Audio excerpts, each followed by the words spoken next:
Assalamualaikum warahmatullahi wabarakatuh. Bismillahirrahmanirrahim. Innal hamdalillah nahmaduhu wa nasta'inuhu wa nastaghfiruh wa natubu ilayhi wa na'udzu billahi min shururi anfusina wa min sayyiati a'malina. May yahdihillahu fala mudilla lahu wa may yudlil fala hadiya lahu. أشهد أن لا إله إلا الله وحده لا شريك له وأشهد أن محمدا عبده ورسوله. يا أيها الذين آمنوا اتقوا الله حق تقاته ولا تموتن إلا وأنتم مسلمون. يا أيها الناس اتقوا ربكم الذي خلقكم من نفس واحدة وخلق منها زوجها وبث منهما رجالا كثيرا ونساء واتقوا الله الذي تساءلون به والأرحام إن الله كان عليكم رقيبا. يا أيها الذين آمنوا اتقوا الله وقولوا قولا سديدا يصلح لكم أعمالكم ويغفر لكم ذنوبكم ومن يطع الله ورسوله فقد فاز فوزا عظيما. أما بعد فإن أصدق الحديث كتاب الله وخير الهدي هدي محمد صلى الله عليه وآله وسلم وشر الأمور محدثاتها وكل محدثة بدعة وكل بدعة ضلالة وكل ضلالة في النار. Para muslimin wal muslimat rahimani wa rahimakumullah.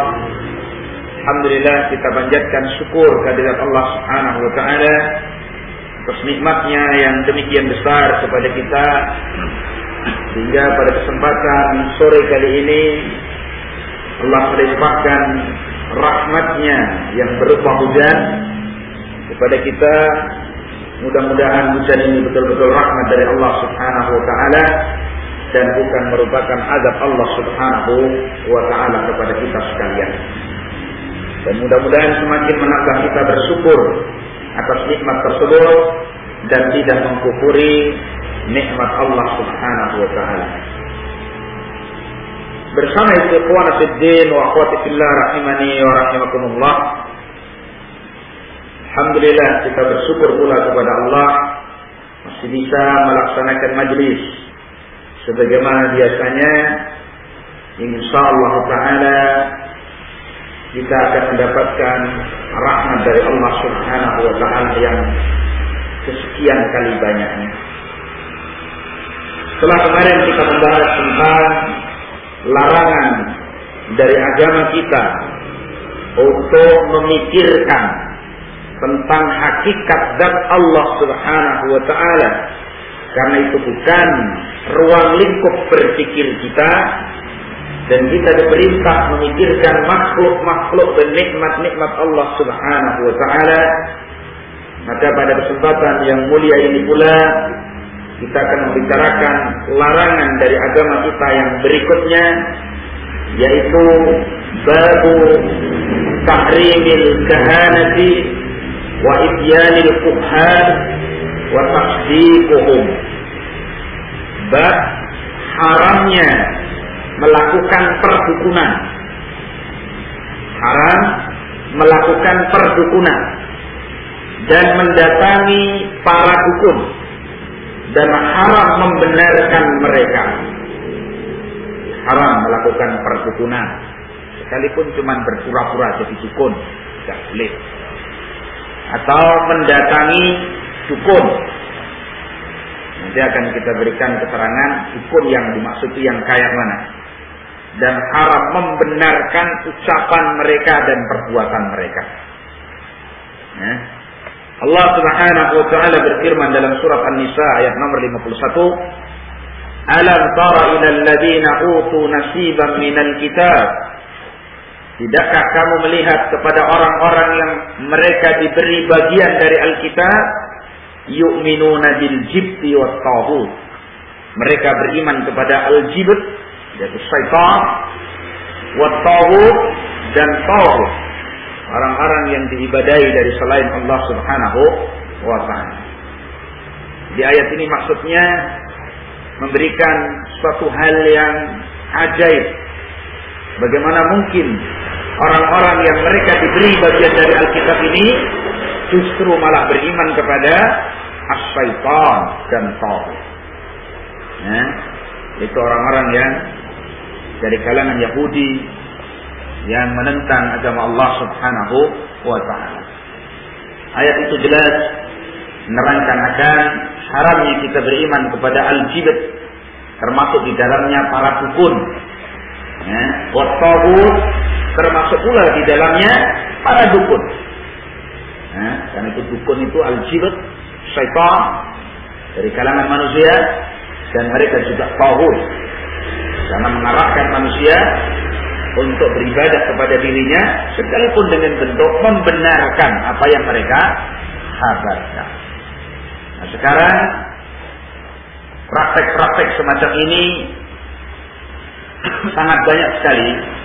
Bahkan dari dulu bukan semakin berkurang, tapi malah semakin banyak dengan bentuk dan nama yang beraneka ragam. Nah, dan itu pekerjaan orang-orang Yahudi, biasa mengganti nama.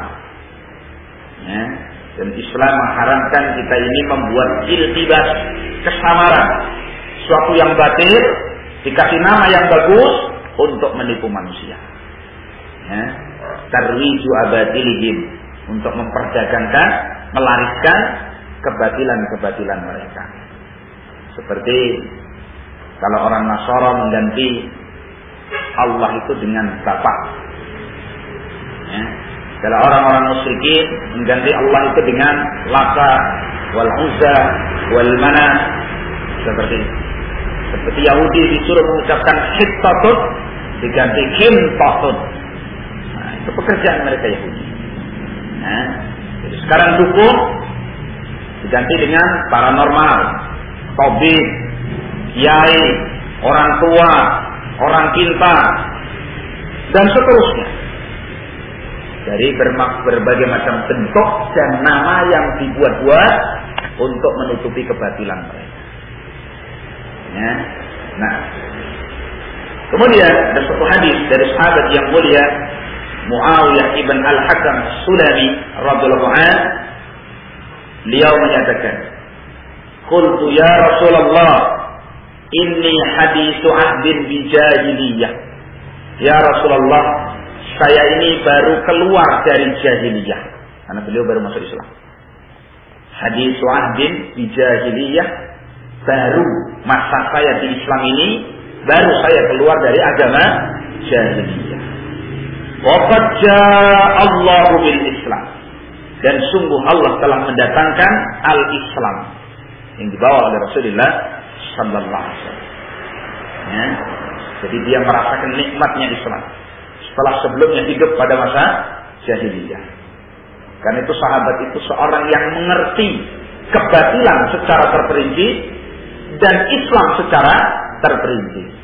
Karena mereka hidup pada masa jahiliyah, semua bentuk kebatilan sudah mereka lakukan. Dari kesyirikan, akidah-akidah yang sesat, mereka paham betul.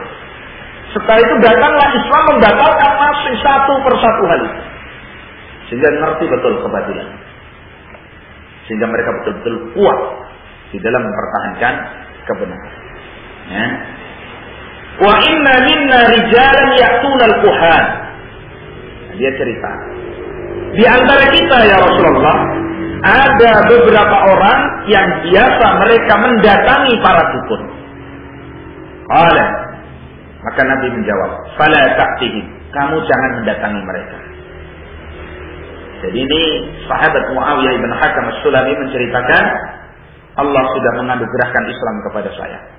Padahal saya baru masuk Islam. Kemudian cerita, di tengah kami dahulu ya Rasulullah, banyak orang yang biasa datang kepada para dukun. Maka Nabi mengatakan kepada sahabat Muawiyah ini, fala ta'tihim, kamu jangan mendatangi dukun. Ya, petunjuk Rasulullah SAW. Qala, dia bertanya lagi, ya, sahabat ini, wa minna rijalun yatatayyaru, di antara kita ada orang-orang yang yatatayyaru, mengamalkan tatayyur. Tatayur itu mengkaitkan sesuatu dengan kejadian. Qala Nabi SAW mengatakan, "Dzaka shay'un yajidunahu fi sudurihim." Tatayur itu sesuatu yang manusia ini pasti menjumpai dalam hati-hati mereka. Setiap kita ini mesti ada tatayur. Kalau ada ini mungkin ada khawatir. Wajar. Itu wajar. Tapi yang diinginkan oleh Nabi, fala yusaddannahu. Jangan sampai tatayur tadi menghalangi mereka. Jadi kita ini barangkali khawatir, ini nanti terjadi apa dan seterusnya. Ya. Kekhawatiran misalkan kok mendung gelap atau mungkin ada apa dan seterusnya, wajar. Atau dikabarkan manusia mungkin di sana itu nggak aman dan seterusnya, wajar.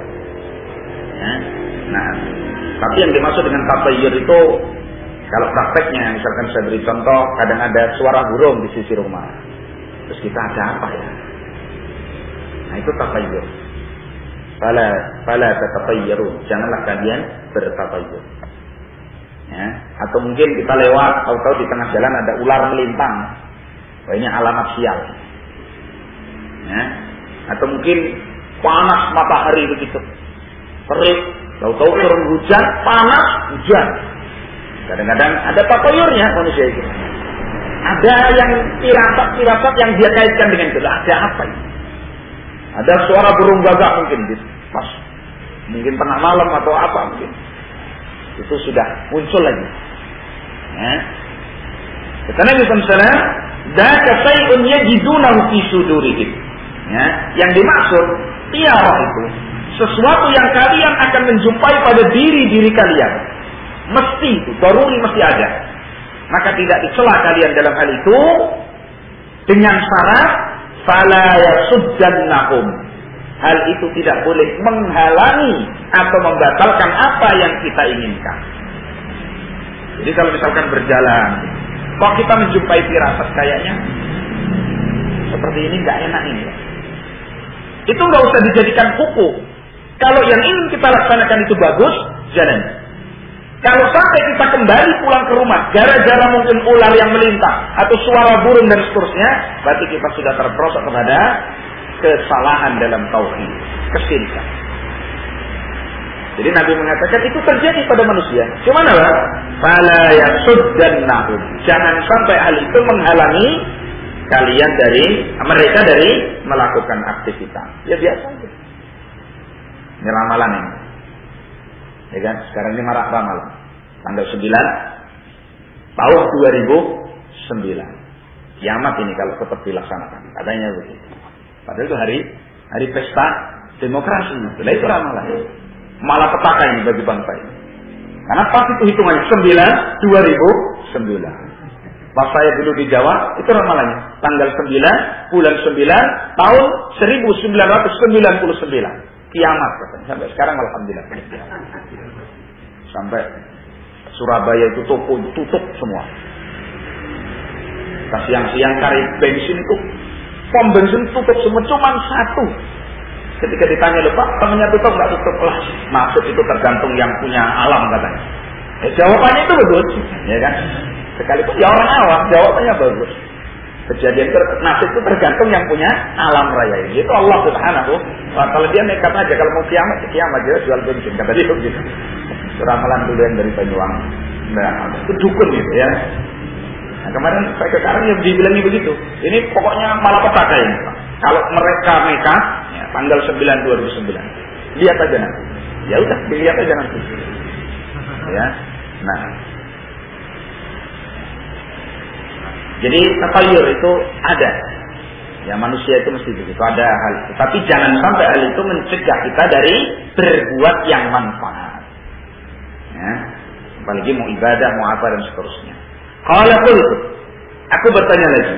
Wa minna rijalun yaquttu. Di antara kita ada orang-orang yang menggaris pakai batu itu. Yang ramal apa? Kaitannya dengan ramalan. Qala kata Nabi SAW, kana nabiyyun minal anbiya'i yaquttu, faman wafaqa khattahu fadaka. Dulu ada seorang nabi dari kalangan para nabi yang menggaris, birramal,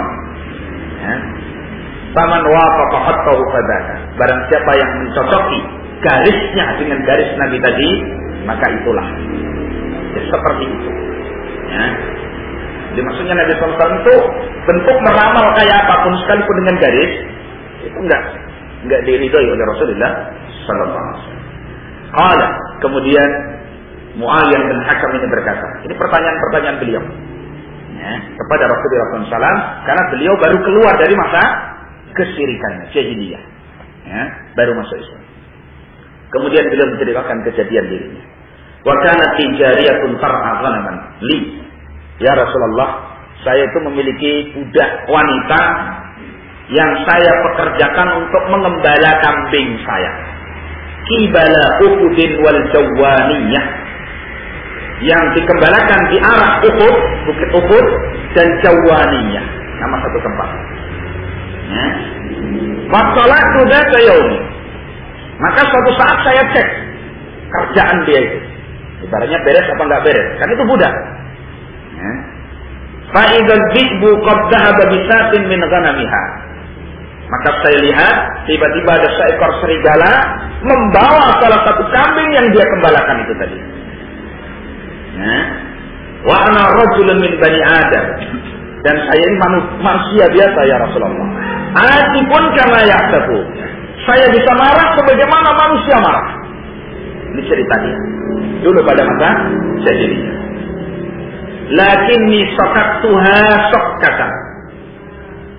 Tetapi ketika saya marah dengan kejadian itu, saya pukul dia dengan satu pukulan yang cukup keras. Karena menurut dia itu lengah sampai di bawah serigala. Ya.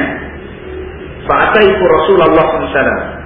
Maka aku mendatangi Rasulullah sallallahu alaihi wasallam. Fa'azzama dzalika alayya. Maka hal itu menjadi sangat besar bagiku. Kejadian itu cukup memukul saya gitu lagi. Cukup jadi pikiran saya. Jadi dulu saya tampar budak saya itu. Ya. Qultu, aku katakan, ya Rasulullah, afala uhtikuha? Wahai Rasulullah, bagaimana kalau saya merdekakan budak itu tadi? Ya. Qala, maka Nabi SAW mengatakan, iktini biha, bawa ke sini budakmu. Fa'ataituhu biha, maka saya datangkan ke hadapan Rasulullah sallallahu alaihi wasallam. Faqala laha, maka Nabi berkata kepadanya, aina Allah? Di mana Allah? Qalat, budak perempuan tadi menjawab, fis sama, Allah ada di atas langit. Ini hadis yang masyhur, biasa dijadikan dalil oleh para ulama. Qalat fis sama. Qala, Nabi bertanya lagi, man ana? Siapa saya? Kata Nabi SAW. Qala, anta Rasulullah. Engkau adalah utusan Allah. Qala, maka Nabi berkata, aktikha, merdekakan budakmu, fa innaha mu'minatun. Sesungguhnya dia itu seorang yang beriman. So, yang pertama berkaitan dengan masalah yang kita bicarakan, itu perdukunan.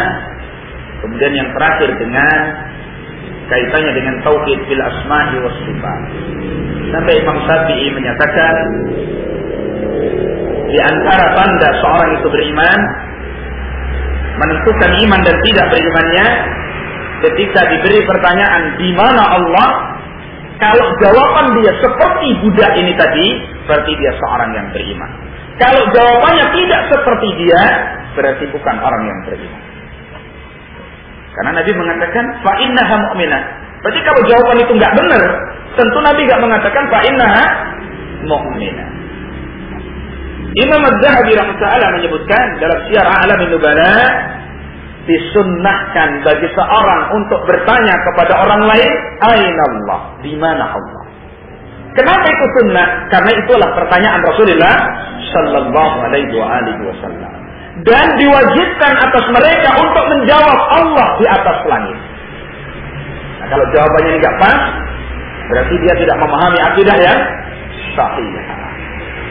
Banyak orang yang tidak tahu di mana Allah. Hadis Al-Albani menyatakan ketika mengisahkan hadis ini dalam ceramahnya, beliau menyatakan, andaikan pertanyaan kepada jariyah, budak wanita itu tadi, yang tidak berpendidikan, cuma seorang budak. Andaikan pertanyaan itu diberikan kepada para masyayikh di Al-Azhar, Kairo, Mesir sana, hari ini setelah Al-Azhar itu rusak, setelah ditinggal Syekh Halil Harrah rahimahullah ta'ala, ya dikuasai oleh orang seperti kalau kita ya style IAIN seperti itu. Maka kata Al-Albani, andaikan ditanyakan hal ini kepada mereka, tentu jawabannya akan beraneka ragam. Ada di antara saya yang menjawab Allah di mana-mana. Ada di antara saya yang menjawab Allah lebih dekat dari urat leherku. Ada di antara saya yang menjawab Allah tidak di atas, Allah tidak di bawah. Ada yang menjawab Allah tidak di dalam alam dan Allah tidak di luar alam.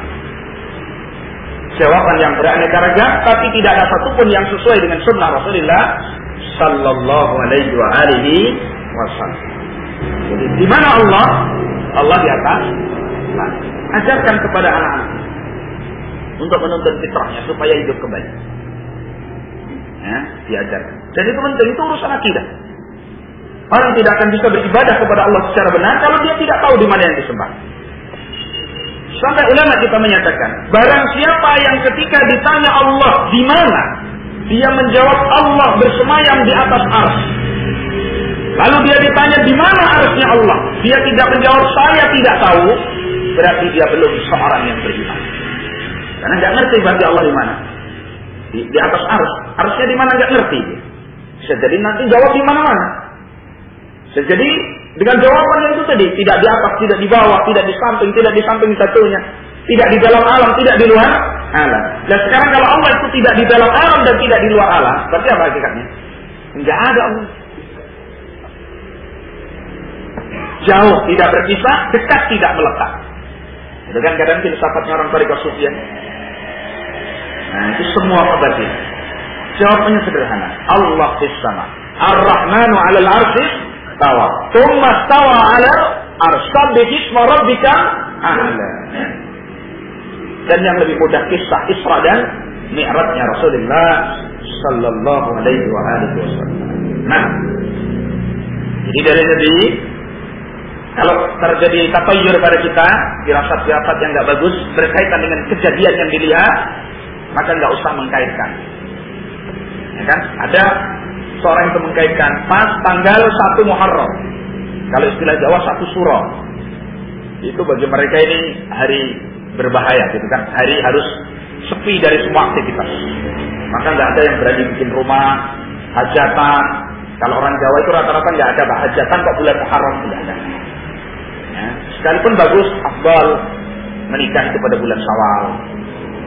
Ya, karena Rasulullah SAW menikah sama Aisyah bulan Syawal. Nah, itu tidak sebagian. Ya, itu dia mengatakan karena satu kampung itu tidak memperingati bersih desa itu.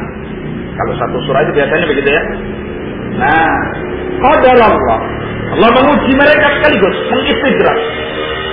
Ada anak sekolah yang jalan pulang masuk ke dalam sumur di tengah kebun.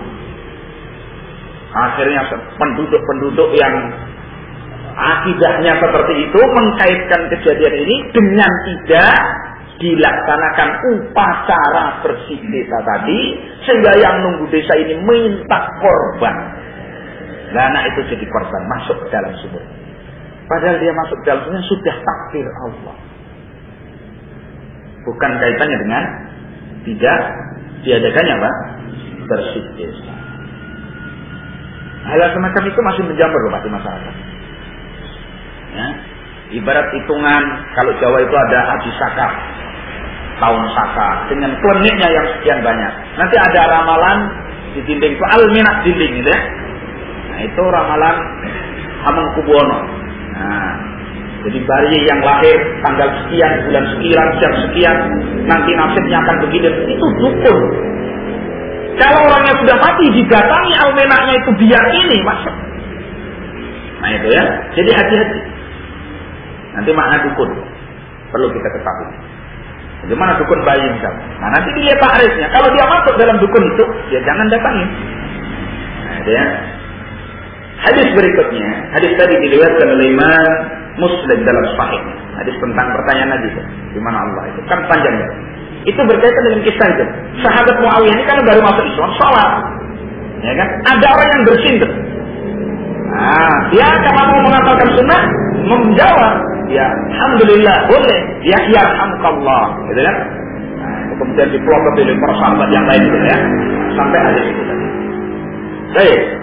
An Safiyah binti Abi Ubaid, an ba'di azwajin Nabi sallallahu alaihi wa alihi wasallam wa radhiyallahu anha an Nabi sallallahu alaihi wasallam.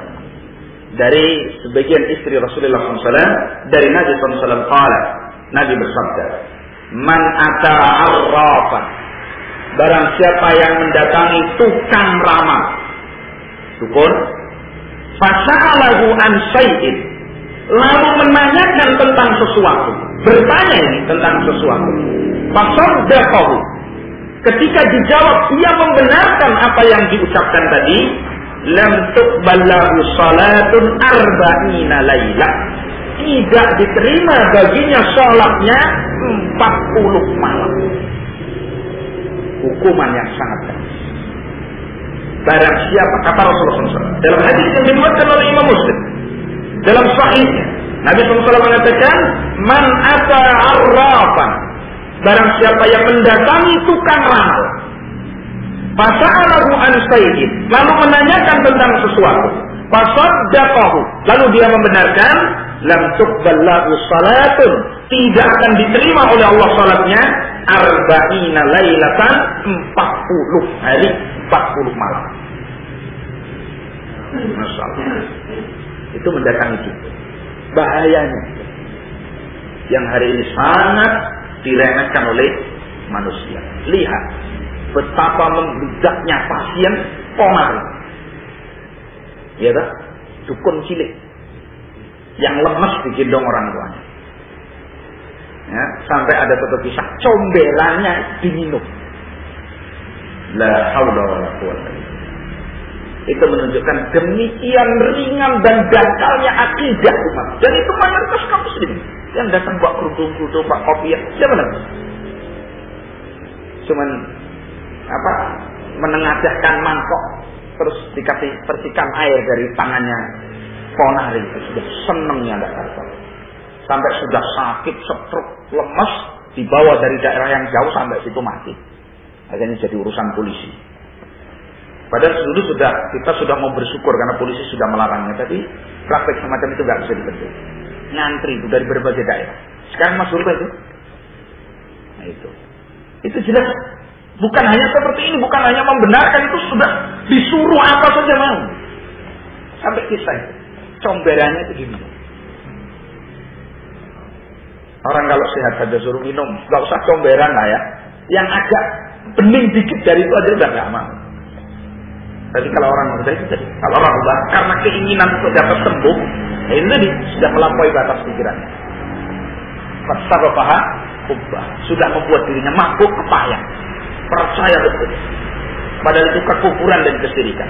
Tidak ada satupun yang menegur, tidak ada dai yang berdiri di situ memperingatkan ini kekufuran kesyirikan, tidak ada. Tidak ada yang seperti dulu para sahabat dan tabi'in. Ketika ada dukun pamer di depannya itu, dia tusuk tubuhnya itu, ditarik lagi buntut, nggak ada apa-apa, api dimakannya. Maka ada seorang alim ulama pada saat itu benci sekali dengannya. Ya, maka dia ambil pedangnya, didekati orang itu, bismillah, dipenggal kepalanya, terguling, mati. Yang tadinya ditusuk, ditarik lagi nggak apa, kemudian dikebal dan seterusnya. Ya. Tidak ada yang membatalkan seperti itu. Bahkan koran-koran dan semuanya kesempatan untuk menjual berita. Berita batil itu kalau disebarkan dalam kondisi umat seperti ini, itu bukan mereka khawatir akan terperosok kepada kebatilan, justru penasaran dan mendatanginya. Dulu kan terbit buku tentang Sai Baba itu ya. Itu bukan kemudian umat sadar bahwa itu bahaya, justru penasaran. Yang mengaku saya Allah, saya Yesus, saya juga Dewa Siwa, saya ya Muhammad. Kan begitu. Sebut nama saya akan datang. Saya Baba di India itu. Nah, itu orang dikasih kabar itu malah yang nggak bisa jalan itu malah gotong dibawa ke sana. bukan memperhatikan bahwa itu adalah akidah yang sesat yang berbahaya kepada agamanya, tidak. Dan itu hati-hati menyampaikan salah satu informasi. Dilihat siapa yang diberi penyampaian. Ya. Dan ingat peringatan keras dari Rasulullah SAW. Ya. Barang siapa yang mendatangi tukang ramal, lalu bertanya kepadanya tentang sesuatu, lalu membenarkannya, tidak diterima sholatnya 40 malam. Yang sudah terlanjur bertaubat kepada Allah Subhanahu wa Ta'ala. Dosa besar, ini dosa besar banget. Karena diancam oleh Rasulullah SAW. Dan ini kaitannya dengan akidah, dengan kesyirikan, dengan kekufuran. Ya, tukang sihir dan perdukunan kekufur. Ya. Karena yang tahu perkara yang gaib itu cuma siapa? Cuma Allah Subhanahu wa Ta'ala. Kalau orang mendakwahkan dirinya tahu perkara yang gaib, maka ini mengambil hak Allah Subhanahu wa Ta'ala. Ya. Hadis berikut. An Abi Hurairah radhiyallahu anhu anna Rasulullah sallallahu alaihi wa alihi wasallam qala. Rasulullah SAW bersabda, "Man ata kahinan." Barang siapa yang mendatangi dukun. Kalau tadi arraf, tukang ramal, ini kahin, dukun. Nanti akan dijelaskan perinciannya. Fasaddaqahu bima yaqul. Lalu dia membenarkan apa yang diucapkan oleh sang dukun tadi. Aw ata imra'atahu haidah, atau seorang laki-laki yang mendatangi istrinya dalam keadaan dia masih haid. Enggak bolehlah, haram mendatangi istri ketika masih haid. Aw ata imra'atahu fi duburiha, atau mendatangi atau mengumpuli istrinya pada duburnya. Faqad bari'a mimma unzila ala Muhammadin sallallahu alaihi wasallam. Sungguh dia telah terlepas dari apa yang Allah turunkan kepada Rasulullah sallallahu alaihi wasallam. Yang jadi sahih di sini, man atakahinan, siapa yang mendatangi dukun, fasaddaqahu, lalu membenarkan bima yaqul, dengan apa yang dia ucapkan, faqad bari'a mimma unzila ala Muhammad, dia sudah lepas dari apa yang Allah turunkan kepada Rasulullah sallallahu alaihi wasallam. Kekufuran. Kalau ini sampai tidak disadari dan diteruskan, sudah betul-betul terlepas dari agama Rasulullah sallallahu alaihi wasallam. Hadis dikeluarkan oleh Imam Abu Dawud rahimahullah taala dan Imam Tirmidzi dan selainnya, dan hadis ini sahih. Jadi kalau yang pertama diancam tidak diterima salatnya 40 malam. Sedang salat itu tiangnya agama. Wa amuduhu as-salat. Tidak diterima oleh Allah Subhanahu wa Ta'ala. Karena tidak mungkin berkumpul iman dengan apa? Kekufuran. Salat dalam ayat Al-Quran disebut al-iman. Innallaha la yudhi'u imanakum. Sungguhnya Allah tidak akan pernah menyia-nyiakan apa? Keimanan kalian. Salatakum. Maka tidak diterima salatnya. Kenapa? Berkumpul dengan kekufuran, mempercayai dan mendatangi apa? Dukun, tukang ramal. Tidak diterima salat. Karena itu hendaklah kita hati-hati. Dan ini perlu dididik keluarga kita. Banyak orang mau hajatan, menikahkan anaknya, tidak lepas dari dukun. Apalagi model-model cuaca lagi seperti ini. Khawatir nanti pas hajatan, sudah kadung keluar biaya banyak, tidak ada yang datang kalau turun hujan. Panggilkan para dukun. Itu praktek dalam pelaksanaan wali. Belum ketika mau menikahkan. Sehari-hari tanya kepada orang tua. Calonnya hari apa lahirnya? Ini anak keberapa? Keluarganya berapa? Saudaranya dihitung. Pakai klinik itulah jawaban. Nanti dicari hari pas. Oh, tanggal sekian boleh nikah. Kalau enggak nanti terjadi malapetaka. Atau mungkin seorang gadis pernah melakukan kesalahan dan misalnya itu ketika mau menikah dikasih namanya istilah Jawa itu ruatan. Diruat itu di acara selamatan supaya ya katakanlah jiwa atau mungkin penguasa yang menurut mereka yakin itu membawa bala tidak mengganggunya. Itu banyak. Seperti itu. Nah, kemudian hadis dari Abi Darda radhiyallahu anhu, "Anin Nabi sallallahu alaihi wa alihi wasallam qala." Rasulullah SAW bersabda, "La yalijad darajatil ula." Tidak akan pernah memasuki derajat-derajat yang tinggi. Tidak akan pernah sampai kepada derajat yang tinggi man takahhana. Seorang yang beramal perdukunan. Berarti menurut Islam dukun itu rendah. Enggak usah dimuliakan. Ya. Jadi kata Rasulullah SAW, la yalijad darajatil ula. Tidak akan pernah sampai kepada derajat yang tinggi man takahhana. Seorang yang melakukan perdukunan. Apapun bentuknya. Sekalipun mungkin diilmahkan lamalan bintang, itu perdukunan itu. Banyak anak-anak muda yang terpengaruh. Bintang Leo, Scorpio, Cancer, apalagi Sagittarius dan seterusnya. Setiap hari diramal nasibnya. Lahir dari bulan sekian, tanggal sekian, dari bulan sekian, bintangnya ini, nasib rezekinya hari ini begini, cintanya begini, dan seterusnya. Kalau pas diramal jelek, dia sedih baca koran. Ada ramalan Cina itu namanya. Apa? Ya semacam-macam lah. Tabibnya itu. Ya. Itu dipromosikan di koran-koran. Yang lebih bermaksiat lagi, hajah, ma'erot. Ya kan? Nah. Itu jelas-jelas Masya Allah. Praktek maksiat. Sekedar untuk melampiaskan syahwat duniawiyah. Berlabel hajah lagi. Iya kan? Itu bahkan pasang papan nama di pinggir jalan di Bandar Lampung. Klinik kata. Nah, menempuh cara dan itu mustahil. Secara penelitian ilmiah itu sebenarnya mustahil kalau tidak ada unsur-unsur yang menyimpan dari agama Allah Subhanahu wa taala. Tapi dapat banyak sekali seperti Ponari tadi. Dari seluruh penjuru negeri ini datang ke sana. Padahal kalau orang mau berpikir itu anak kecil segitu itu tahu apa. Cuma namanya orang kalau sudah terkalahkan akal sehatnya, ya dia meyakini mungkin malaikat masuk dalam tubuhnya atau dan seterusnya. Ya. Nah, man takahhana, orang yang mengamalkan perdukunan tidak akan pernah sampai kepada derajat yang tinggi. Awis taksana, atau seorang yang melakukan undian nasib. Istiksa, membagi sesuatu dengan cara berundi. Nanti dibagi 2 undian. Itu ada undian yang dibolehkan. Seperti suami memiliki 4 istri katakanlah. Nah, kemudian dia mengundi siapa yang mau ikut safar ketika dia mau safar. Diundi apa-apa. Kasih soal barangkali.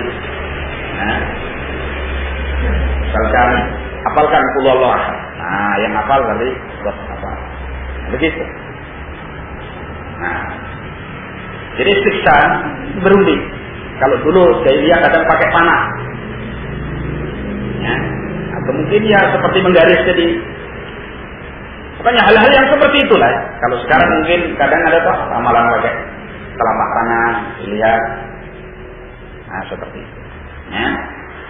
Al-raja'a min safarin tatayyura, atau seorang yang kembali dari keinginan safarnya karena tatayyur, tiarah tadi. Karena ada firasat-firasat, kemudian dia batalkan kembali, maka orang semacam ini tidak akan pernah sampai kepada derajat yang mulia tinggi. Nah, hadis hasan sebagaimana dalam Sahih Al-Albani rahimahullah. Ma'asyiral muslimin rahimani wa rahimakumullah. Itu beberapa dalil dari nas Al-Quran dan hadis Rasulullah SAW. Dan di sana masih banyak lagi tentang haramnya perdukunan, mendatangi dukun, membenarkan ucapannya. Haram dengan keharaman yang mutlak, pelakunya melakukan dosa besar, bahkan terperosok kepada cacatnya keimanan mereka dan akidahnya. Kan itu kekufuran. Dan itu bab yang kita bahas dari dulu, itu masih bab tauhid. Ya, dari bahaya syirik pertama, kemudian riya, ya, dan sum'ah, kemudian kemarin dilarang kita memikirkan dan Allah. Itu berkaitan dengan akidah. Datang kepada dukun dan beramal perdukunan dan membenarkan, itu mencatat akidah seseorang. bahkan bisa sampai melepaskannya dari dirinya terperosok kepada jurang kekafiran. Nauzubillah. Dari hadis tersebut bisa kita pahami beberapa hal. Pertama, berkata Imam Al-Baghawi rahimahullah dalam Syarh Sunnah, fal kahin, yang dimaksud kahin, dukun bahasa kita, kahin yang pakai kaf, nun, kahinun. Huwa adalah alladzi yukhbiru 'anil kawaini fi mustaqbaliz zaman. Seorang yang kerjaannya menghabarkan kejadian-kejadian yang akan datang. Itu berarti kahin bahasa Arabnya, bahasa kita dukun. Ya, dukun kita sama saja karena kita ini miskin bahasa, ya kan? Kalau Arab kahin, arraf, kita cuma ya dukun lagi. Padahal kalau dilihat dari tarikh tadi, tukang ramal, ya kan? Jadi seorang yang kerjanya itu apa? Menyatakan dirinya itu bisa menghabarkan akan kejadian-kejadian di masa depan. Yaitu tadi, tanggal 9 tahun 2009 akan terjadi kiamat. Dulu tanggal 9 bulan 9 tahun 1999 dulu akan terjadi kiamat. Akhirnya nggak terjadi. Ditakwil itu maksudnya bukan kiamat dunia hancur, tapi terjadi musibah. Gunung meletus lah apa dan seterusnya. Dukun itu kalau sudah gagal nggak kehabisan akal, karena setan selalu mengajarinya untuk berkilah dari itu. Sampai ada orang itu stroke didukunkan, kasih dukun. Apa ramalan? Oh ini nggak kuat, Pak. Memangku masjid ini nggak kuat. Nah, karena rumahnya ini menghadap ke masjid. Dirubah. Rumah permanen udah bagus dibongkar. Nah, sudah akhirnya berhadapan sama dengan masjid, nggak menghadap masjid lagi. Nah, rumahnya jadi yang stroke dipindah itu sampai rumah mati. Nah, diproteskan ke dukunnya, ditanya, gimana tadi kejadiannya? Nah, ini untuk mencari apa? Kilah itu jadi. Akhirnya dikatakan, oh ini cara meletakkan syaratnya kurang, yang ini kurang. Ya terus mau bagaimana? Padahal uang berjuta-juta sudah habis di tangannya. Dukun itu lebih dari dokter lah. Apa saja yang dia sebutkan, siapa yang berani bantah? Alasannya kan cuma menolong. Supaya cepat terkabul permintaanmu, perlu apa? Nafkah akad. Nah gitu bahasanya. Ya, mahar. Kayak perkawinan itu pakai mahar. Ya. Nah, jadi yang dimaksud al-kahin dengan bahasa kahin nanti dibedakan. Dalam hadis kan ada man ata arrafan. Ya. Kemudian man ata kahinan. Berarti menurut bahasa Arab ada arraf, ada kahin. Kalau kahin, bahasa kita dukun tadi, itu yang biasa memberikan kabar. Yang merasa dirinya tahu yang gaib, menghabarkan kejadian yang akan datang. Yaitu meramal nasib. Nah, seperti itu. Kadang-kadang Tariqah Sufah mengklaim seperti itu. Kalau sudah kiainya, orang ini nanti akan begini. Pokoknya semau dia ngomong. Oh nasibmu nanti akan. Itu jangan disamakan ilmunya Nabi Yusuf alaihissalam yang Allah ajarkan kepadanya. Kalau ilmunya Nabi Yusuf itu wahyu dari Allah tentang takbir mimpi. Jadi bukan perdukunan. Ya. Nah, wa yad'i ma'rifatal asrar. Dan orang ini mendakwakan bahwa dirinya mengetahui rahasia-rahasia. Dan ini tidak mungkin bekerja sama kecuali dengan syaitan. Ya. Wa mutala'ati ilmil ghaib. Dan dia bisa mengetahui ilmu ghaib. Wa kana fil arabi kahanatun yad'una ma'rifatal umur. Dulu di bangsa Arab itu ada para dukun tersebar itu di Arab. Dukun-dukun yang mereka mendakwahkan mengetahui perkara-perkara yang rahasia, yang gaib. Karena itu perdukunan pada masa jahiliyah itu sangat marah. Sampai pada masa diutusnya Rasulullah SAW. Baru dibatalkan oleh apa? Islam. Nah, faminhum man kana yas'um anna lahu ra'isan minal jin. Di antara mereka ada yang menyangka bahwasanya dia memiliki pemimpinnya para jin. Itu menjadi khatimnya. Wa tabi'atan tulqi ilaihi al-akhbar, atau yang menjadi pembantu dia, mengikuti dia, yang biasa menyampaikan kepadanya apa? Kabar-kabar yang gaib tadi. Wa minhum man kana yad'i annahu yastadrikul umura bi fahmin uktihi. Ada di antara para dukun itu yang bentuknya mendakwahkan bahwa dia bisa memahami perkara ini nantinya, itu karena kemampuan dia memahami tanda-tanda yang diberikan kepadanya. Pakai firasat. Ya. Itu kalau bahasanya kahin. Kahinun. Ya. Kemudian al-arraf. Dari mana ada arraf? Arraf. Ya. Huwa alladhi yadda'i ma'rifatal umur fi muqaddimati asbabin yastadillu biha ala muwaqi'iha. Yaitu seorang yang mendakwahkan bisa mengetahui perkara-perkara yang terjadi dengan sebab-sebab yang diberikan kepadanya untuk dijadikan bahan dia meramal.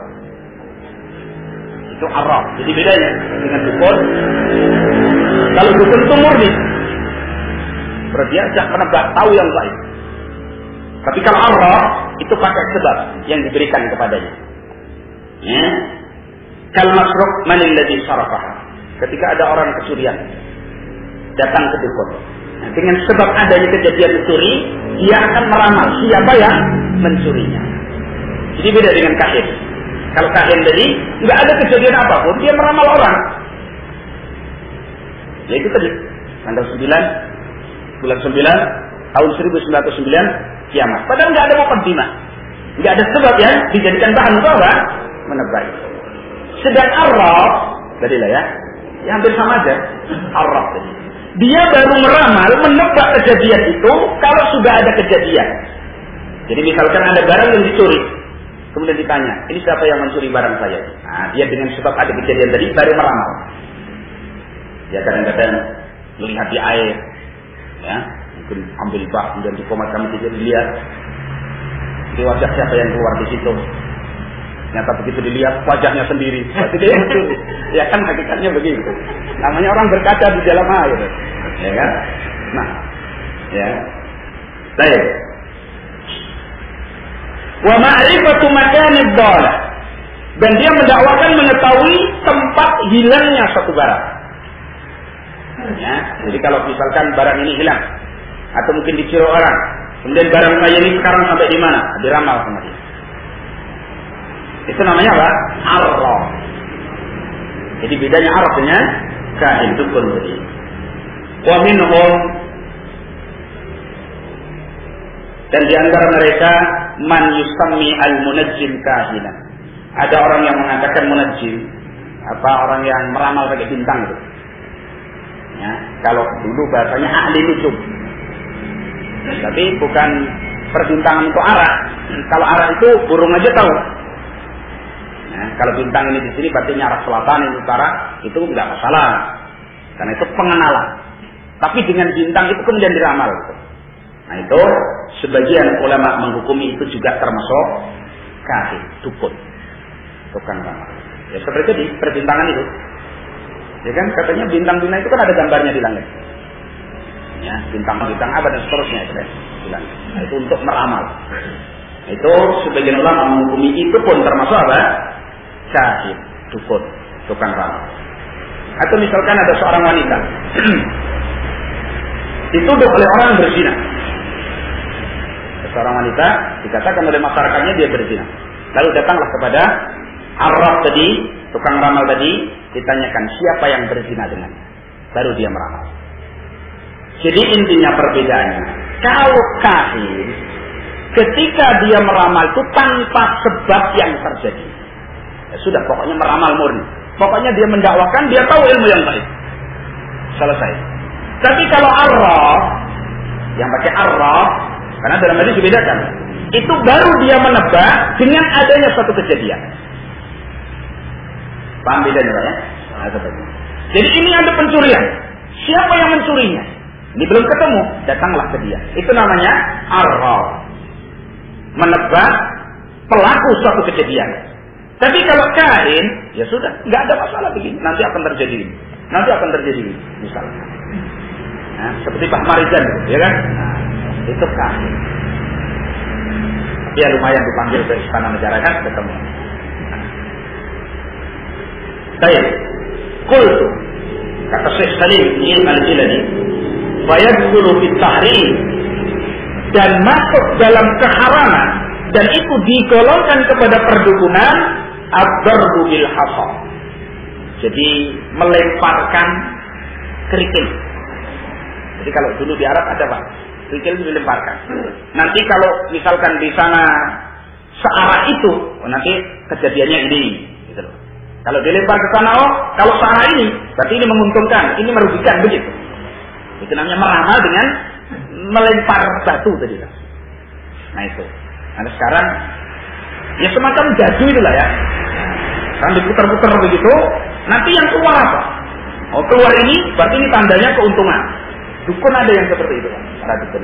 Jadi meramalkan bagaimana keadaan hari ini. Ya sudah. Mungkin kalau dia pakai jadu-jadu atau mungkin apa yang dia punya alatnya itu, dibolak-balik begitu. Keluarnya ini, oh ini berarti hari ini akan terjadi kesialan. Nah, ini sama, digolongkan seperti ini. Ya. Wanadru fil nujum, atau melihat bulan atau bintang. Ya, keluar ketika ditanya, sebentar, keluar, dilihat langit. Setelah melihat bintang tadi, dia memutuskan ramalan. Oh ini begini kejadiannya. Ya. Nah, ini juga termasuk apa? Perdukunan. Ya. Wa qira'atul kaffi, membaca garis-garis tangan. Ada tahu gitu? Ada orang yang mendukunkan dia tangannya ke bawah sini. Dibaca. Wah ya memang ini nasibnya sudah enggak bagus ini. Akhirnya susah dia itu. Ya kan? Itu perdukunan. Tapi jangan disamakan dengan sidik jarinya polisi ya. Dan itu memang ilmu keahlian mereka. Jadi maksudkan kadang membaca tangan. Kadang-kadang orang dilihat kelihatan enggak? Kadang begitu kan? Atau pakai telur. Ada dulu kejadian teman itu ada bisul. Itu diobatkan. Itu cara pengobatannya pakai janur, tahu janur ya? Daun kelapa yang masih muda itu. Nah, itu diikatkan di situ. Terus suruh pulang. Nanti saya obati dari rumah. Tapi tadi datangnya suruh bawa sebutir telur sama janur itu tadi. Nah, janurnya diikatkan di bisulnya yang besar itu. Nah, telurnya itu untuk ngurut dia dari rumah. Diurut. Wah. Nah, nanti kalau telur itu pecah, katakanlah, berarti bisul itu nanti pecah. Sama seperti itu. Ya. Atau qiraatul kaf, membaca telapak tangan. Wal khattu bir ramal, menggaris dengan ya batu atau yang semisal pakai garis. Ya. Wa qiraatul finjan wa ma sabahah, atau membaca apa yang ada dalam wadah bejana. Seperti tadi, kalau sekarang ini mungkin ya air. Mereka punya mangkok, ambilkan air, kemudian dia komat kamit, dibaca firasat yang ada dalam air. Itu semua bentuk perdukunan. Ya. Dan wallahu a'lam bishawab, yang dikatakan serupa dengannya, seperti mungkin praktek hari ini, dukun, pijit, apa dan seterusnya, yang kadang sebelum memijit dia membaca mantra-mantra. Kadang-kadang kita perlu takjub, Pak. Ya, sehari orang bisa memijit sekian orang katakanlah. Sekali pijit aja katakanlah mungkin 1,5 jam sampai 2 jam. Cuman jempol satu ini. Itu kadang-kadang harus kita curigai. Ada orang itu begitu mau mijit, ya komat kami begitu, kakinya dentakkan 3 kali ke tanah, kemudian meludah. Ludah itu tadi diginikan pakai jempolnya, udah dia mijit. Kayak nggak ada capek. Ya. Ada yang tadi dikisahkan seorang ikhwah Salafi insyaallah ta'ala, dia mencoba dukun pijit seperti itu. Dia datanglah, memang niatnya untuk mencoba. Begitu dia sudah siap dipijit, dia berzikir kepada Allah, berzikir ruqyah. Itu maka dukun ini merasakan tidak enak, kok gelisah gitu, menjijit, tidak seperti biasa. Baru sebentar dia begitu kecapean, keringat keluar semua. Akhirnya dia menyerah. Enggak, mijit katakan. Dah saya enggak kuat ini, enggak tahu hari ini saya lemah sekali. Akhirnya pulang kuat tersebut. Ya. Sambil mengatakan kepada sang dukun tadi, karena bapak dalam memijit ini jelas menggunakan sesuatu yang tidak beres secara agama Allah, maka bapak menjadi seperti itu. Tapi dia diam aja. Akhirnya ikhwah pulang. Itu menunjukkan bahwa mereka itu tidak pernah pergi dari kebatilan tersebut. Kan itu hati-hati. Kadang anak-anak ya, kadang diusap pakai selendang, apa namanya ada kan, ditiup ubun-ubunnya, itu kesyirikan. Hati-hati. Jangan sampai anak-anak keturunan kita tersentuh. Bayi ditangani oleh orang-orang musyrik seperti itu dan enggak sholat, enggak akidahnya rusak dan sebagainya, masalah. Jangan sampai. Ya. Itu Dan saya sudah pernah membuktikan seperti itu. Ya, ketika mijit, tadinya mijit ya normal aja. Setelah selesai dipijit, itu maunya dikasih mantra-mantra, diusap apa dan seterusnya. Ya seperti itu. Praktek para dukun. Ya. Nah, seperti dan itu bahaya loh. Itu bahayanya akan kita rasakan. Seperti ini satu kejadian.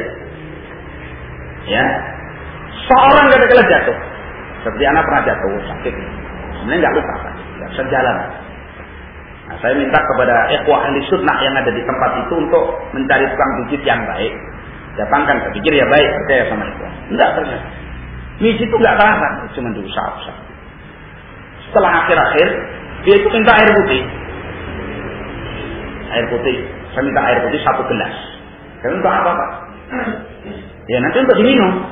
Saya katakan lah kalau minum air putih aja tiap hari saya minum, Pak. Iya nanti Bapak yang minum, Bapak tapi bawa sini dulu. Kalau cuma air putih, Pak, biar saya sendiri nggak usah. Bapak baca apa, Pak? Ya baca Bismillah. Saya baca zikir, Pak. Tapi harus suruh pulang. Ya, suruh pulang. Setelah saya jelaskan bahwa agama itu begini dan seterusnya, suruh pulang. Pulang dia. Itu masalah muslimin. Kalau air yang dia komatkan itu sampai diminum, itu akan masuk jin ke tubuh kita.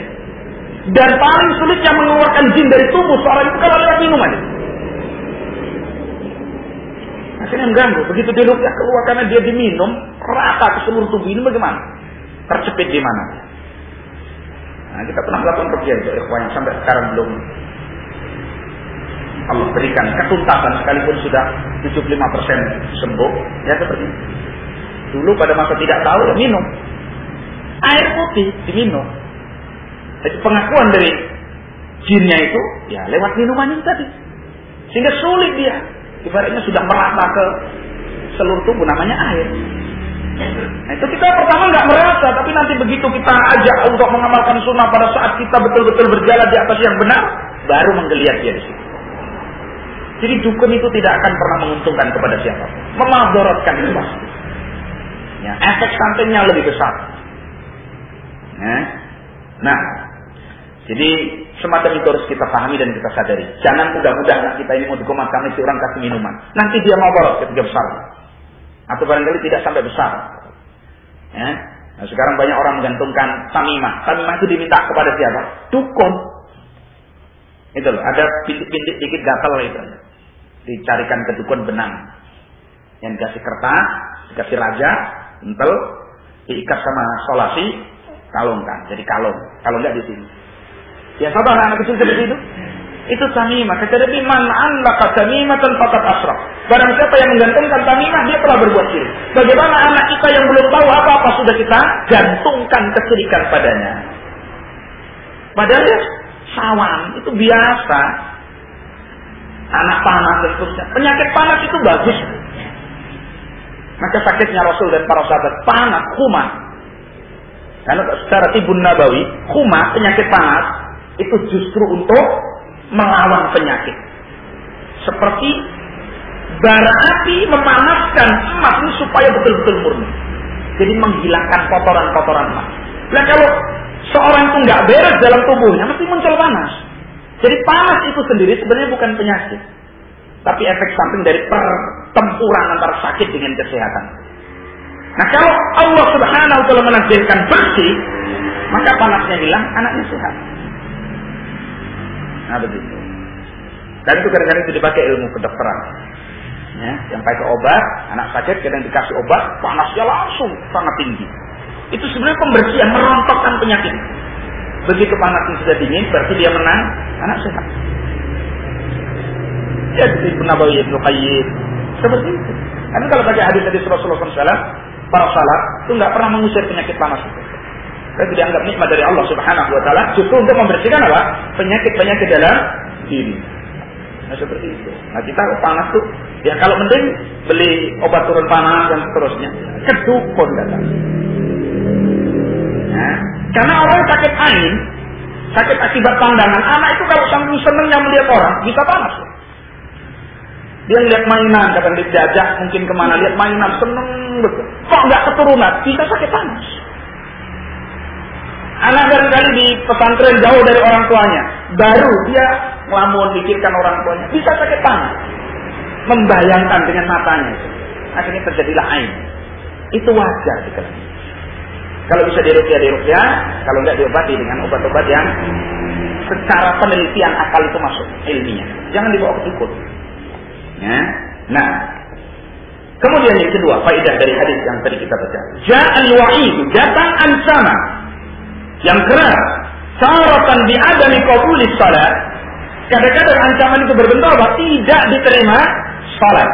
Wa syaratan bi takfir. Kadang-kadang ancaman itu dengan kekafiran. Faqad bari'a mimma unzila ala Muhammadin quburatihim.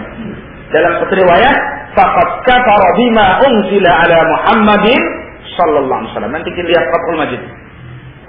Barang siapa yang datang kepada dukun, lalu dia membenarkan apa yang diucapkan setelah dia bertanya, sungguh dia telah kufur kepada apa yang Allah turunkan terhadap Rasulullah sallallahu alaihi wasallam. Apa ancaman yang tidak keras seperti itu? Cukup keras. Ya. Nah, bahkan Nabi dulu kita baca masalah syirik, apa wasiat Nabi?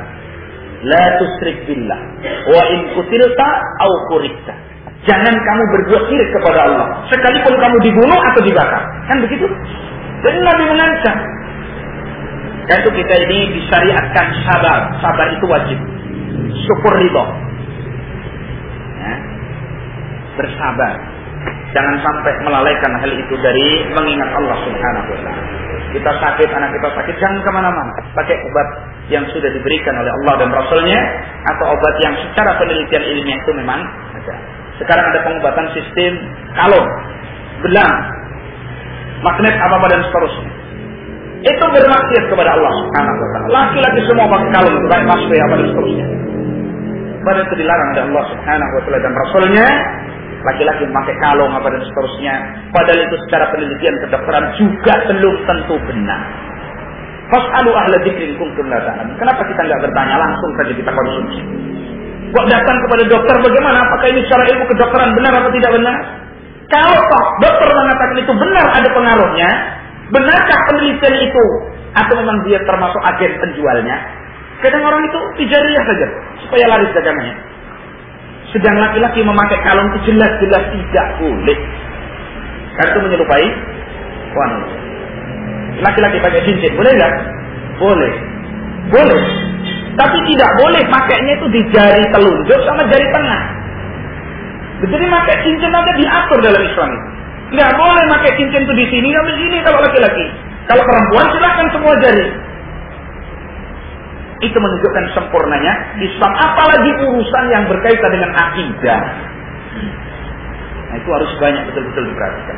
Hari ini kayaknya menolong, tapi justru memerosotkan dan merusak akidah seorang yang beriman. Ya, karena sifat manusia itu biasa bergantung dengan hasil. Buktinya saya kesana sembuh kok. Dah, tanpa lagi memperhatikan cara itu benar apa tidak benar. Ya, sudah ada praktek sangkal putung, tahu ya sangkal putung, yang nyambung tulang. Nah itu berarti itu nggak pernah lepas dari perdukunan, kesyirikan, kekufuran. Ya, ada di sana yang maksud kerjasama sama dokter, tapi khusus hari Selasa sama hari Kamis tidak buka praktek. Kenapa? Nggak bisa jawab. Pokoknya begitu. Ada seorang yang mengosongkan hari itu pernah saya desak. Tanya, kenapa Pak? Apa jawaban dia? Ya begitu dulu pesan guru saya. Nah berarti kan ada hal yang tidak beres. Kalau barangkali hari itu jadwal dia taklim atau jadwal dia barangkali ke ladang dan seterusnya, maklum gak ada masalah. Suatu saat mungkin bisa diselahilah kalau memang orang itu doruri. Nah ini sudah orang doruri mau sekarat nggak diterima karena nggak berani melanggar wasiat gurunya. Apalagi itu kalau nggak praktek-praktek seperti itu. Nah, jadi ancaman orang yang datang dan bertanya kepadanya bervariasi. Ada satu, tidak diterima salatnya 40 malam, ada diancam dengan apa? Kekafiran. Fa yu'malu ala halil ati. Maka hal itu diperinci sebagai berikut. Fa in ja'ahum ghairu musaddiqin lahum falam tuqbal salatuhu 40 lailah. Sekedar datang, sekalipun tidak membenarkan, tidak diterima salatnya 40 malam. Datang bertanya, setelah dijawab dia nggak percaya, itu sudah nggak diterima salatnya 40 malam. Kecuali seorang yang datang mau iqamatul hujjah, tanya, dites apa dan seterusnya, mau dibatalkan perdukunannya, dan itu hanya orang-orang khusus. Nggak bisa orang umum kemudian beralasan datang. Karena Nabi mengatakan, man ata arrafan dan tuqbalahu salatun 40 lailah. Barang siapa yang mendatangi tukang ramal, maka tidak diterima salatnya 40 malam. Datang, tok. Datang itu, cuma mendatangi. Karena itu sudah bagian dari apa? Wasilah kekufuran dan kesyirikan. Ya.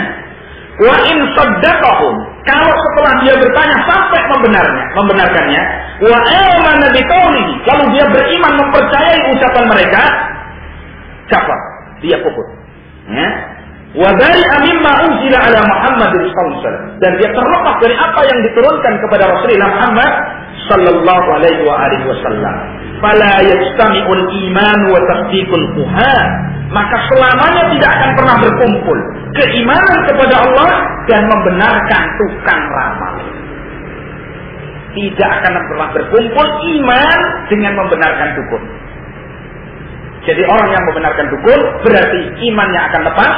Orang yang beriman tidak akan pernah membenarkan perkataan sang dukun, sekalipun dengan label katakanlah yang menipu paranormal. Ya kan? Ada pengobatan sistem hipnotis, hati-hati. Pengobatan yang sekarang marah itu jangan gampang-gampang kita mendatangi dan percaya kepadanya.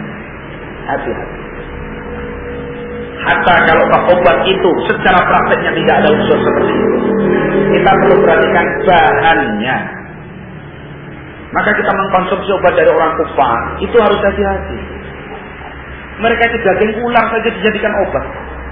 Sedang Nabi mengatakan Allah tidak menurunkan obat itu dari barang yang Allah haramkan. Dari Cina dan seterusnya. Kembalilah kepada tibun nabawi, pengobatan Rasulullah sallallahu alaihi wasallam. Yakin madu sebutkan oleh Allah dalam Al-Qur'an bahwa itu sifat obat.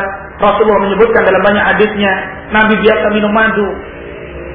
Diyakini. Berobat terus yakin, biar dokternya katakanlah sudah spesialis 10 kali. Kalau kita nggak percaya, ya nggak pengaruh begitu. Apa yang kita masukkan ke tubuh kita itu berpengaruh dari tasawur kita. Satu contoh, makanan itu secara makanannya sebenarnya nggak bikin sakit perut. Tapi kalau bapak mau makan sudah melihat gerobaknya itu, lumutnya banyak sekali. Gak jijik gitu loh dengan gerobak. Makanan dipaksakan masuk, timbulnya cuma sakit perut. Sekalipun makanan itu enak gitu loh. Demikian juga obat, kita minum kita sudah obat kayaknya. Yang nggak ada pengaruh. Kan itu Al-Imam Qayyim menjelaskan banyak sekali tentang bagaimana cara berobat. Yang pertama apa? Sikap kita kepada obat tadi. Yakin. Bukan berarti itu yang menyembuhkan, tapi obat ini memang betul-betul obat. Apalagi kalau itu dengan nas dari Al-Quran dan Sunnah. Nggak usahlah datang ke situ. Sebenarnya mayoritas kaum muslim itu mayoritas. Seperti kenapa sih marak gambar-gambar yang dilarang oleh Allah SWT? Kata ulama kita, karena kaum muslimin mau membelinya. Begitu dikasih produk gambar, andaikan kaum muslim, seperti ini nggak mau beli. Tentu orang kafir yang produk itu ganti, karena yang beli itu orang muslim. Kalau orang muslim itu nggak beli, mereka bangkrut. Konsumennya mayoritas muslim kok. Cuman orang muslim nggak paham ada gambarnya malah senang. Jadi kenapa tersebar gambar-gambar yang bernyawa, foto-fotoan itu telanjang di produk-produk itu? Ya, sabun, sampo, kan semua gambarnya seperti itu. Itu karena orang muslim yang mayoritas konsumen itu beli tanpa komentar, ya sudah konsumsi aja tanpa memikir bahwa itu melanggar agama. Jelaskan saya mau pilih seperti itu. Kenapa produk itu gak terus berjalan? Karena nggak pernah ada protes dari konsumen. Malah adanya apa? Pesanan berikutnya. Nah, seperti itu. Andaikan kaum muslim itu protes kepada pabrik, kan? Besok kalau produksi sabun, jangan dikasih gambar makhluk yang hidup, kasih aja gambar daun apa. Tentu mereka akan perhatikan konsumen mereka cari duit kok. Nah, akibatnya kita ini cuma pesan, semakin pesan, ya mereka produk semakin semangat. Besok malah di preteli sekalian pakaiannya, kan begitu. La haula wala quwwata. Ya kan? Orang lihat televisi yang begitu ya enggak bosan-bosan. Karena memang menyenangkan. Senang kok. Lah buktinya dipertahankan sampai hari ini, Pak. Nah, kalau enggak orang benci itu mesti dihentikan. Ya kan? Sama orang aja kalau benci udah enggak tegur-tegur kok. Nah, katanya benci saya lihat televisi. Oh, ditegur terus kok. Matanya ini tangannya sambil kena tombolnya itu nyala. Tapi sekarang pakai remote sambil tiduran, mau apa aja bisa.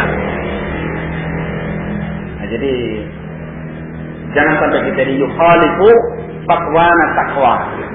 Fatwa kita ini jangan sampai menyelisihi ketakwaan kita. Apa yang kita ucapkan dalam kita wujudkan dalam apa? Amal perbuatan kita. Sehingga Allah memberkahi kita. Kita ini takut kalau Allah marah sama kita. Kalau kita dihukumi orang-orang munafikin dalam kita, la haula wala quwwata illa billah. Ya, Islam itu bukan iddia. Islam itu butuh apa? Amaliyah. Dan setiap amaliyah butuh pengorbanan. Karena itu selalu bertabrakan dengan hawa nafsu kita.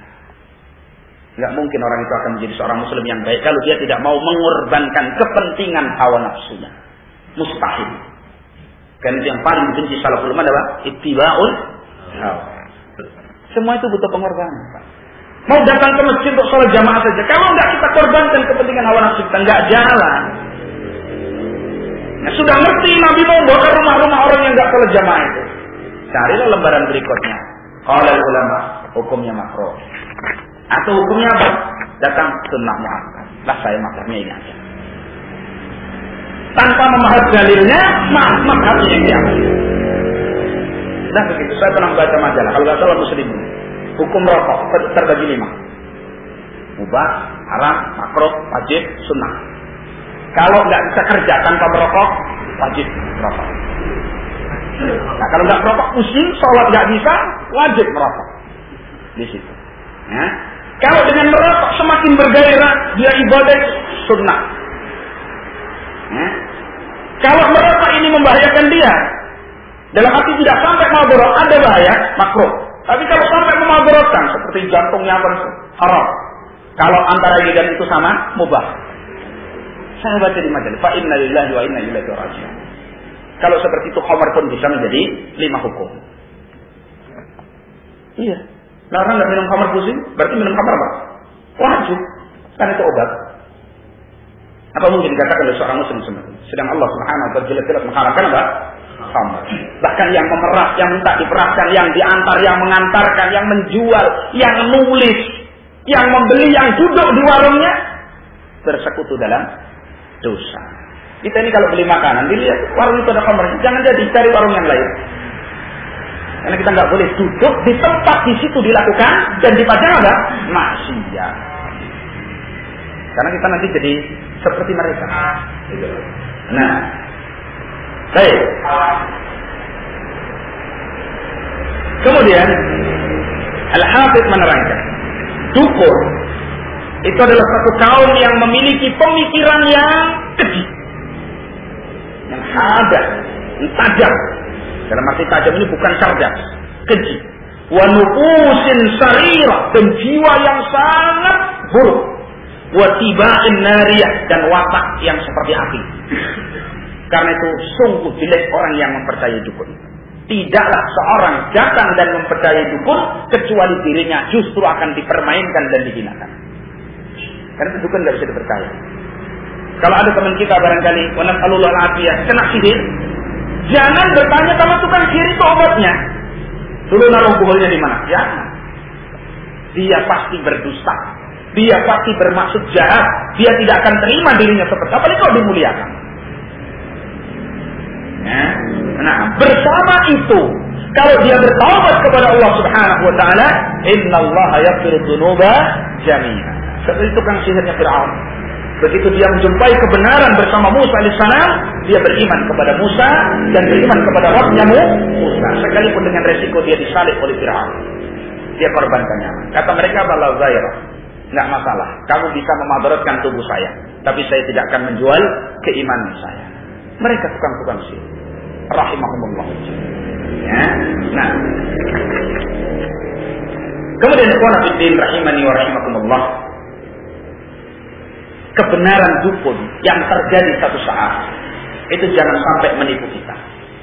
Karena itu Rasulullah SAW pernah menyatakan dari hadis Aisyah radhiyallahu anha, qalat sa'ala an-nasun Rasulullah SAW 'anil kuhan.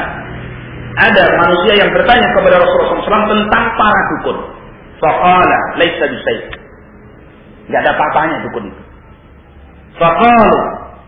Jadi artinya enggak ada apa-apanya, enggak bisa mereka itu, gitu kata Rasulullah. Faqalu. Maka mereka mengatakan kepada Rasulullah, "Ya Rasulullah, wahai Rasulullah, innahum yuhadditsunana ahyanan bisay'in fayakunu haqqan." Kadang-kadang mereka itu berbicara, menceritakan kepada kita tentang sesuatu, kebetulan benar. Sesuatu itu benar-benar terjadi, kata manusia. Faqala Rasulullah SAW. Maka Nabi SAW mengatakan, tilkal kalimatul minal haq. Itu kalimat dari kebenaran, yaqtafuhal jinniyu, yang dicuri oleh jin, fayaqarruha fi udhuni waliyhi, lalu dilemparkan ke telinga para dukun ini, wali-walinya setan tadi. Ya, fayukhallituna ma'aha mi'ata kadhibah, lalu dicampur dengan 100 kedustaan. Ini supaya kita tidak tertipu. Benarnya dukun suatu saat itu bukan dalil bahwa mereka di atas kebenaran. Karena itu, ikhwan fillah rahimani wa rahimakumullah, kembali kita harus pahami, agama kita ini adalah agama niat dan agama tata cara beramal, bukan agama hasil. Hasil yang menurut pandangan manusia sebagus apapun, kalau caranya tidak benar, berarti itu tidak benar. Orang sembuh, tapi caranya lewat dukun, justru itu musibah bagi dirinya. Sekarang orang mencari rezeki, bentuknya macam-macam. Pencuri dapat rezeki, tapi caranya tidak benar, akhirnya rezeki itu tidak berbarokah, bahkan bisa jadi mendapatkan murka dari Allah Subhanahu wa taala.